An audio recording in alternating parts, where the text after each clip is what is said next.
Bonjour mes délicieux co-créateurs, c'est Lilou, je suis à Paris avec la délicieuse Sandra. Bonjour Sandra. Bonjour Lilou. Quel plaisir de te rencontrer en vrai sur le maquillage, parce que normalement tu es toute maquillée avec des petites couleurs, tu te transformes en étoile, tu appelles ça? Une sorte de clown? C'est ça. Alors, c'est pas vraiment une sorte de clown. Une étoile, c'est vrai que c'est issu du clown. Ça, c'est pour le côté fantasque, burlesque et la liberté de ton, l'audace. Ouais. Une étoile donc vient du clown. Et après, on est passé par les mondes fantastiques, féeriques. C'est pour ça que moi, je suis elfe. Elfe au nez rouge. Il y a une particularité là quand même, c'est que tu ne fais pas un spectacle juste comme ça pour juste la joie, mais un moment de transition aussi dans la vie des gens. Hein. Oui, complètement. Alors on est formé à la relation d'aide, et en fait, une étoile aide à mieux vivre la grave maladie et puis la mort. Amener de la joie à ces moments qui sont vraiment des moments de panique intense, de difficulté, où on broie du noir quand même. Non, quel est ton rapport à la mort, ou quel est je dis que j'ai tellement de questions par rapport à ça, autant sur la mort que sur la joie, que sur ton propre parcours d'avoir créé il y a 13 ans, c'est ça, une telle structure, et de permettre à d'autres maintenant de le faire. Donc c'est exceptionnel ce que tu apportes en ouverture, en joie, etc. Mais donc je veux dire, ça commence par quoi comment on peut décider même de vouloir faire ça, de dédier ça, une partie de sa vie à ça? Qu'est-ce qui te parle là-dedans, dans ce passage-là? D'abord, je crois qu'on ne décide pas. J'ai l'impression que c'était vraiment tout un chemin de vie, et une extrême sensibilité d'abord à la souffrance des autres en général, et puis une interrogation par rapport à la mort aussi, et puis se dire que la mort est un passage. Alors, c'est pas dramatique, mais c'est important. Alors, j'ai toujours eu cette impression qu'il fallait pas négliger ce moment-là, et puis en même temps reconnecter une personne à ce qui a été essentiel pour elle toute sa vie, c'est-à-dire la joie, une joie profonde, intime. Ça, c'est ma quête de vie, mais c'est ma quête personnelle aussi. C'est-à-dire que ma quête personnelle, c'est être dans plus de joie au quotidien. Donc j'ai voulu l'apporter là où il y avait le plus de souffrance possible, et j'ai pensé que ça pouvait être l'hôpital. Et puis j'ai pensé aussi que ça pouvait être les soins palliatifs, la cancérologie, les services lourds. Donc j'y suis allée. Et tu arrives toujours à trouver la joie, parce qu'on peut se dire que tu retrouves ces moments de joie, mais est-ce que chaque personne a cette même capacité-là de recevoir ou même de ressentir cette joie-là quand tu la proposes, ou des fois ça bloque complètement Alors des fois ça bloque, en tout cas c'est un dispositif que je mets en place. Après, c'est une rencontre avec des questions. Voilà, des questions.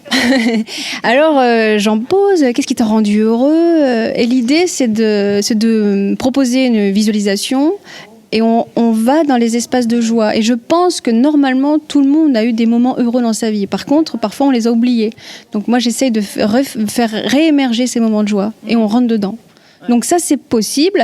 Alors après, il y a des prédispositions. Moi, je pense que les personnes qui ont toute leur vie cherché leur joie, alors c'est sûr que là, en rencontrant un personnage comme le mien, c'est fusion. C'est une évidence. On va se comprendre. Celles qui ont aimé Le Petit Prince, celles qui ont aimé tous ces personnages fantastiques, qui ont adoré Chaplin, enfin bref, toutes celles qui ont une référence à l'art et puis à la joie, bien sûr que ça va être évident. Pour les autres personnes, c'est un chemin. C'est un chemin, mais c'est une rencontre aussi, les yeux dans les yeux. Tout à l'heure, tu parlais du regard, et c'est très important. En étoile, on ne quitte pas des yeux la personne qui va mourir, et puis rapidement, on prend la main, on touche la personne. Il y a quelque chose d'évident qui se passe parce qu'on est en personnage aussi. C'est beaucoup dans l'écoute, un peu comme dans les interviews. Enfin là, c'est des moments très délicats, où tu me disais tout à l'heure que des fois ils peuvent vomir, où il y a des choses qui sont très difficiles à vivre, où une personne n'a plus de cheveux. C'est comment trouver l'humour ou la joie dans des moments comme ça? Là, c'est délicat. Ça passe par quoi, cette joie? Comment ça vient, cette connexion, et pouvoir dire le bon mot, le mot juste? Ah, c'est ça, on est toujours à la recherche du mot juste. En fait, c'est un accompagnement dans l'imaginaire, et c'est très concret. C'est une pratique un peu paradoxale, mais par rapport à une personne qui souffre, comment dire, on va proposer de remettre aussi de l'humour. Pour moi, quand j'y vais en étoile, je respecte vraiment le patient. Et pour moi, une preuve de respect, c'est de faire rire. À partir du moment où on rit plus avec une personne, je sais pas si tu as remarqué, c'est très mauvais signe. Donc, j'enlève ce mauvais signe. On peut rire de tout, on peut même rire. Je me souviens d'une personne qui s'était vomi dessus. J'ai dit, oh là là, le feu d'artifice, une bleue, une rouge, une verte. eh ben, il a ri. Et j'ai senti qu'à ce moment-là, il me disait merci parce qu'il ne pouvait plus parler. Et puis, on en a fait quelque chose de ce vomi. Donc, c'est aussi faire quelque chose de l'insupportable. De toute façon, quand on lit un peu des livres sur des personnes qui sont tétraplégiques, paraplégiques, qui racontent leur chemin, on se rend compte qu'elles disent « Mais fais-moi rire, donne-moi de la joie. J'en suis coupée quand même. » Donc, on essaye d'en amener. Mais c'est une joie intime, profonde. Hein. C'est pas un numéro dans une chambre, parce que comme on est un personnage lié au clown, on pourrait croire que c'est un numéro. C'est pas du tout un numéro. Par contre, c'est une transposition dans l'imaginaire. Si je te vois dans une chambre, en étoile, je te dirais « Ah, mais tu pars en voyage ?» Parce que tu es allongé, et être dans un lit d'hôpital, c'est un voyage. Et je vais partir à cette bascule-là, l'autre va me dire, oui, ouais, c'est sûr qu'on pourrait dire que c'est un voyage. Et alors, quel temps fait-il ? Et je vais poser des questions intimes sur ce parcours de vie. Et puis après, je pose des questions aussi sur la joie, et puis surtout, j'essaie de reconnecter la personne à la beauté des lieux, beauté des sentiments, beauté de la musique. J'utilise beaucoup la musique, l'écoute musicale. Tu les fais parler aussi sur ce qui se passe. Il y a une espèce de travail en plus accompagnement psychologique ou pas ? Ah oui, je les fais parler. Le plus important, c'est de les mettre dans le concret. Donc, si une personne dit qu'elle est très angoissée, je ne vais pas parler pendant un quart d'heure sur son angoisse. Par contre, je vais lui dire non mais écoute, ferme les yeux, respire avec moi. Et en fait, je vais proposer des propositions concrètes, parce que comme je dis, je suis respirateur d'hôpital quand je suis en étoile. Docteur de joie, je croyais. Et docteur de la joie. Et la respiration, par exemple, permettre à une personne de respirer alors qu'elle ne respire plus, ou elle respire de manière très angoissée, ça va désangoisser. Donc bien sûr, j'accompagne la parole, mais art soignant quand même, ça j'aime bien ce terme. Ouais, art soignant, ouais. Ben oui, parce que je pense que l'art, s'il est centré sur la personne, il peut soigner. Et en tout cas, s'il est centré sur ce qu'il y a de plus grand, de plus beau, bien sûr qu'il soigne. De toute façon, dans notre vie, je suis partie du principe aussi que dans notre vie, les moments peut-être les plus heureux, c'est quand on voit un grand film, quand on écoute une belle musique, quand on va dans la nature. Ça, c'est les moments les plus heureux, non ? Donc en fait, je remets à disposition ça auprès d'une personne qui va très mal, ouais. Tu vas jusqu'à l'accompagnement, jusqu'à la fin de vie, ou des fois c'est quelques jours, quelques heures avant. Oui, les gens te contactent, ou c'est principalement les hôpitaux qui disent tiens, telle et telle personne aurait bien besoin de ça ? Normalement, une étoile est reliée à un hôpital. On intervient une fois par semaine. Donc, on va accompagner la personne jusqu'au bout. Alors maintenant, on est souvent en phase d'agonie aussi. Mais maintenant, l'instant T où la personne décède, ça, il faut qu'il y ait un concours de circonstances pour qu'on soit là. Le plus important, c'est tout le chemin qu'on a pu faire ensemble. De toute façon, il faut être humble. Si on a pu faire reconnecter la personne à la joie à un tout petit moment, même un tout petit moment, alors qu'elle l'a plus du tout depuis des semaines, des mois, mais c'est déjà énorme. J'ai l'impression qu'il faut se contenter de peu, en fait. De peu, mais par contre, y aller complètement. Ouais. J'aime bien ce que tu dis, que c'est 95% du patient et 5% de vous, hein. Ah oui, c'est clair, quand l'accompagnement réussit, faut pas se dire ah non, qu'est-ce que je suis bonne en accompagnement, mais ça marche pas comme ça. C'est-à-dire qu'on va réveiller ce qu'il y a dans la personne qui souffre, et on va réveiller des zones de joie. Donc c'est bien elle qui fait tout le travail. C'est 95%, c'est la personne qui fait ce travail-là. Qui autorise. Qui autorise. Et par contre, les 5%, c'est ce personnage fantastique. Venir en personnage, pourquoi ? C'est parce qu'on est un facilitateur de parole, on ouvre le cœur. Là, c'est sympathique. Tu vois, t'as une Sandra, c'est sympathique. Mais imagine que t'es une Annabelle. Tu ressentirais encore autre chose au niveau du cœur. T'auras un personnage fantastique, qui a les paillettes, qui a des fausses... Mais je vais l'interviewer. Attends, je vais lui demander. Voilà. J'y compte bien. Je vais aller en hôpital avec toi et on va y aller. Voilà, tu verras la différence. En tout cas, c'est pour ça que j'ai pensé que ce personnage pouvait peut-être aller plus loin. C'est pas que Sandra peut pas accompagner. Je peux accompagner les gens qui vont mourir. Mais par contre, quand on le fait en personnage, il y a une dimension qui est ajoutée tout de suite. Et comme je dis toujours, on accompagne tout l'être. Parce qu'on utilise des symboles, on utilise donc le langage de l'âme, donc on va beaucoup plus loin que si je pouvais parler avec des mots simples. Je peux utiliser des métaphores, puis j'en utilise beaucoup quand je suis en étoile. C'est quoi le langage de l'âme, hein ? Qu'est-ce que l'âme, qu'est-ce qui la fait titiller, frétiller l'âme ? Qu'est-ce qui la rend joyeuse ? Je pense que, en tout cas, de permettre à une personne de reconnecter sa joie, c'est ça l'âme. Pour moi, l'âme, en tout cas, c'est nous profondément joyeux. Enfin, c'est une zone que parfois on perd. Et moi, ce qui m'intéresse toujours, et c'est pour ça dans cette pratique de relation d'aide, ce qui m'a toujours passionné, c'est à partir du moment où perd la joie, donc on perd la connexion avec l'être plus profond, notre être profond. Alors comment on fait pour la retrouver, cette joie ? Comment on fait ? Et personnellement, je me dis pas du tout, je me sens pas du tout à l'abri d'un jour perdre ma joie. Et j'adorerais qu'on vienne me la reproposer.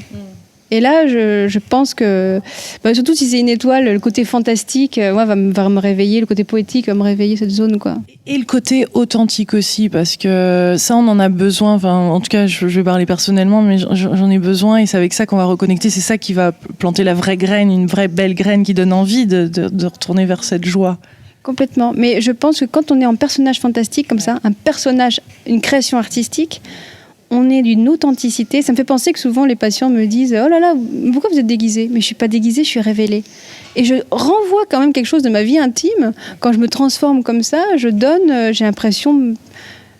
C'est ton extérieur mis à l'extérieur. Mais oui, je donne peut-être le meilleur de moi-même. Je donne ma joie, ma sensibilité, tout mon monde émotionnel. Je suis plus du tout pudique, je donne tout. Et je suis toute ouverte. J'ouvre tout.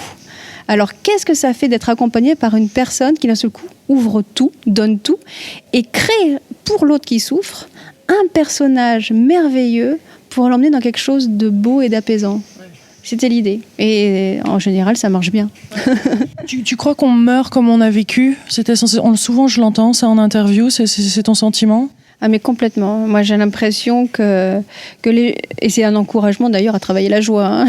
Les messages que je donne actuellement, mais complètement quand je donne mon spectacle ou conférence spectacle, je dis mais travaillez la joie parce que plus vous la travaillez, plus vous la retrouvez à ce moment-là, authentiquement. Si on a fait un vrai travail de conscience, si on a cherché dans sa vie à aimer, si on a aimé authentiquement, si on a donné, c'est à ce moment-là qu'on le retrouve. Mais ça c'est certain. Ouais. Et si on est apaisé aussi, si on a réglé les problèmes personnels, là, on s'en rend compte. Ouais. Je suis sûre qu'il y a des co-créateurs qui regardent, qui se disent mais j'ai envie de la rencontrer aussi, j'ai pas envie d'attendre d'être sur mon lit de mort. Comment on peut te retrouver ? Déjà, on peut aller sur le site, c'est ça, non ? on peut te voir, tu fais des conférences, c'est ça, ou tu es de spectacle ? Oui, c'est ça. En fait, parfois, je donne des conférences spectacles. Alors là, c'est plus des demandes de soignants. En fait, les hôpitaux, au bout d'un moment, m'ont demandé de transmettre ce que je vivais à l'hôpital. Et donc, je donnais des conférences spectacles. Donc, c'est assez pédagogique et en même temps, c'est assez fantasque, on va dire. Ça, c'est conférences spectacle. Et puis, j'ai aussi créé un spectacle qui retrace des années d'accompagnement à l'hôpital. Et c'est un spectacle pas du tout lugubre. Alors d'accord, ça parle de mort, mais alors ça parle de vie. Et surtout, vraiment, le message essentiel, c'est vivez. Et vivez vos rêves, vivez votre vie avant qu'il ne soit trop tard. Ça, c'est vraiment les messages des gens qui sont morts jeunes, parce que j'accompagne des gens, heureusement, qui ont plutôt 70 ans, 80, 90. Mais j'accompagne aussi des jeunes. Alors les jeunes me disent tous, mais il faut leur dire de vivre. Donc je transmets les messages de vie. Et puis surtout, vivre, pour moi, c'est aussi mettre du sens dans sa vie. Hein. C'est pas autre chose, hein, quand même. Ça donne de la joie, de mettre du sens dans sa vie et d'être à sa place. Ça, c'est une vraie joie. Quelqu'un qui n'aurait plus cette joie, qui regarde ça, qui se dit je ressens plus cette joie, quel serait un conseil comme ça de quelque chose à faire peut-être au quotidien pour reconnecter à cette joie ? Alors moi, ce que je pourrais conseiller en tout cas, c'est déjà de mettre par écrit les films, par exemple, les films les plus extraordinaires, mais qu'elle a vu dans sa vie. Mais qu'est-ce qui l'a rendu plus grand ? Mais vraiment, alors c'est pas un petit film, c'est pas forcément un film qui fait rire, mais quand on le voit, je pense à Jonathan Livingston Le Goéland, par exemple, ça c'est un film, quand on le voit, on fait « Waouh !» On se sent peut-être plus grand, en tout cas pour moi. Hein. Alors voilà, de faire une liste comme ça de films qui rendent plus grand, et des musiques aussi. Alors, je sais pas, ça peut être la musique classique, des grandes œuvres, des moments où quand on l'écoute, on sent quelque chose à l'intérieur de soi. Musique de film aussi. Hein. De film, complètement. Donc d'abord de faire ce choix et puis de recommencer à se nourrir de beauté et dans la grandeur, ou alors des poèmes qui ont touché, des livres, mais surtout, on est responsable de notre joie. Faut pas croire que la joie, c'est facile. Alors jamais, non, ça marche pas comme ça. Tous les jours ? C'est tous les jours, et je pense qu'on est vraiment responsable de notre joie. C'est une décision interne, et après, c'est des pratiques à mettre au quotidien. Alors pour certains, ça va être pratiques très intériorisées, méditation, respiration, puis pour d'autres, ça va être aussi des pratiques artistiques avec du sens, enfin, à chacun de mettre en place des choses, ça c'est certain, quoi. C'est pas... De suivre sa joie au quotidien, de la suivre, de suivre pas à pas comme ça. Et puis peut-être aussi donner. Enfin, je sais que personnellement, quand moi je vais pas très bien, moi j'ai une chance, j'ai ce personnage-là, donc je vais à l'hôpital, je vais rendre heureux et je reviens, je fais oh mais mince, mais je suis heureuse en fait. Donc c'est peut-être donner de l'amour, se décentrer de soi et rendre les autres plus heureux. En tout cas, moi, ça me rend heureuse. Donc essayer de trouver les endroits où on est plus heureux et le mettre en action, c'est pas compliqué. Le mettre en action. Là, on est en train de se faire bénir par le ciel, Sandra. Il se met à pleuvoir, ouais. Alors comment on peut prendre ça? Je crois que c'est le moment de terminer cette interview et puis je te retrouverai la prochaine fois à l'hôpital. Dans l'hôpital, en Annabelle. J'ai hâte de découvrir tout ça, tout ton univers. Merci beaucoup pour tout ton travail et la joie que tu sèmes partout. Bravo, bravo, bravo. Merci Lilou. Tu verras en Annabelle, ça va être beaucoup moins sérieux. Génial. On vous embrasse très fort, mes DJ co-créateurs, et vraiment reconnectez-vous avec cette joie tous les jours au quotidien. Merci. Gros bisous. À très vite.